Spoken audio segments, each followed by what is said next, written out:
એક જંગલમાં એક સસલું રહેતું હતું.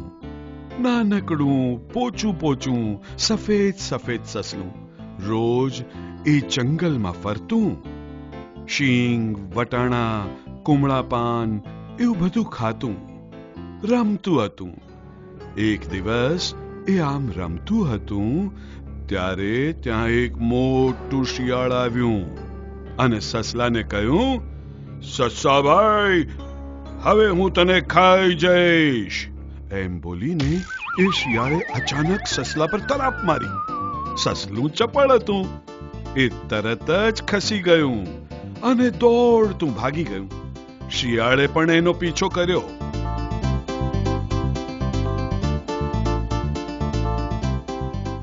દોડતું દોડતું દોડતું સસલું એકદમ પોતાના નાના દરમાં ઘૂસી ગયું.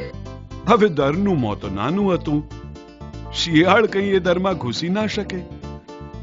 પછી એ સસલાની રાહ જોતું દરના મુખ પાસે બેસી રહ્યું અને બોલ્યું, સસા, કેટલા દિવસ દરમાં બેસી રહેશે? હા, ક્યારેક તો બહાર આવશે જ ને, પછી હું તને ખાઈ જઈશ.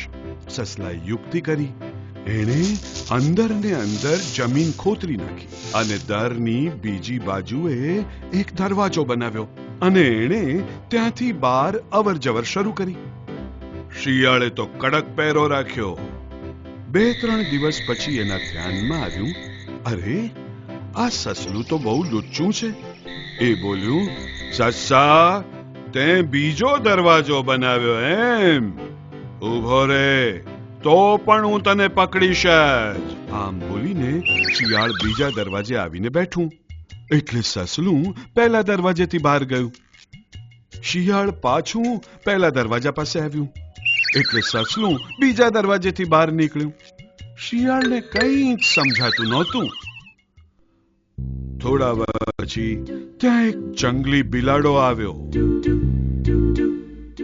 એણે શિયાળને કહ્યું, કેમ શિયાળભાઈ, આજે અહીં કેમ બેઠા છો? અને કેમ ભાઈ, ચહેરો આમ ઉતરેલો કેમ? શિયાળે કહ્યું, શું કરું? અરે કાકા, દરમાં એક મસ્ત હૃષ્ટપુષ્ટ સસલું રહેતું હતું, પણ એના આ દરના 2 દરવાજા છે. હું એક દરવાજે બેસું તો એ બીજા દરવાજેથી ભાગી જાય છે. જંગલી બિલાડાએ કહ્યું, આપણે એક કામ કરીએ, આપણે બંને મળીને આ શિકાર કરીએ. બંને જો હાથ મિલાવીશું તો સસલું સહેલાઈથી આપણા હાથમાં આવશે, પણ હા, મને અડધો ભાગ આપવો પડશે. શિયાળે કહ્યું, તમે જે કહો છો એ મને મંજૂર છે. બિલાડાએ કહ્યું, તું દરના આ ભાગમાંથી તારી પૂંછડી અંદર નાખ એટલે સસલું આપોઆપ બીજે દરવાજેથી બહાર આવી જશે. હું ત્યાં સંતાઈને બેસીશ અને એકદમ તરાપ મારીને એને પકડી લઈશ. સસલું દરમાં જ બેઠું હતું. એણે આખી એ વાત સાંભળી અને એણે દરમાં એક ખૂણો તૈયાર કર્યો અને એ ખૂણામાં ચૂપચાપ સંતાઈ ગયું. થોડી વાર પછી શિયાળે દરમાં પૂંછડી નાખી. એટલામાં સસલાએ શું કર્યું? એ પૂંછડી પર સફેદ રંગ લગાડી દીધો. એટલે બીજા દરવાજેથી જ્યારે પૂંછડી બહાર આવી ત્યારે જંગલી બિલાડાને લાગ્યું આ સસલાની જ પૂંછડી છે. એણે ફટાક કરતી તરાપ મારી અને મોંથી પૂંછડી પકડી લીધી અને ખચાક કરીને પોતાના દાંત ભેરવી દીધા. ઘરમાં બેઠેલું સસલું જાણી જોઈને જોર જોરથી બૂમો પડવા લાગ્યું, હાય હાય હાય, મારી પૂંછડી પકડી, પૂંછડી કપાઈ ગઈ, મારી પૂંછડી. પૂરું જોર લગાવીને જંગલી બિલાડો પૂંછડી ખેંચવા લાગ્યો. આ બાજુ શિયાળે બૂમાબૂમ કરવા માંડી, મરી ગયો, હું દરના મુખમાં ફસાઈ જઈશ. એને થયું એની પૂંછડી સસલું જ ખેંચે છે. એને કહ્યું, સસા, હું ક્યારે તારા માર્ગમાં નહીં આવું, છોડ મને. સસલાએ ફરી બૂમ મારી, મારામાં બહુ શક્તિ છે, દરમાંથી કોઈ મને બહાર કાઢી નહીં શકે. આ સાંભળીને એણે હજી જોરથી પૂંછડી ખેંચી. શિયાળ બીજી તરફ પૂંછડી ખેંચવા લાગ્યો.